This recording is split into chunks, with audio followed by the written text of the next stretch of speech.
In the 8 years she's worked as a taxi driver in Kenya's capital, Judith Chepkwony says she's never seen business this bad. A bruising price war between ride-hailing companies Uber, Bolt and local startups Little and Faras has driven fares down to a level that many drivers say is unsustainable.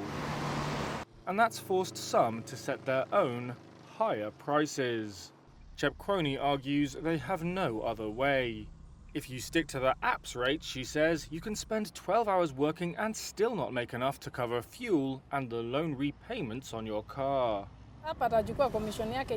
The app will take their commission in full. The passenger will be happy to pay the amount they can afford. The driver is left in the middle, squeezed between them, pressed by loans, pressed by the passengers, and pressed by the app. Chepkwony says around half her passengers eventually agree to pay more than the price flashing up on their app. Uber, however, says such arrangements break its guidelines. It's told its drivers to get back in line and urged customers to report instances when they are overcharged. That's setting up a clash between the slick, automated world of the international ride-hailing industry and the messier realities of life. Kenya, Nigeria and Tanzania, with their growing economies and relatively low car ownership, are among the most important markets for Uber in Africa, its executives have said.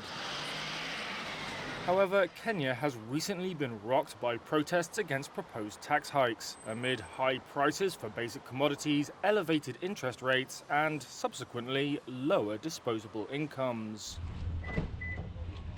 In response to demands from the drivers, local startup Faras Cabs has raised fares by a fifth. Estonia's Bolt, meanwhile, has said it discourages fare hiking, while the industry searches for a solution to balance the needs of drivers and customers. While they wait, drivers continue to find ways to get around the app's algorithmically produced fares. They use a walkie-talkie app to collectively agree on higher prices. That means customers will get the same rate even if they shop around.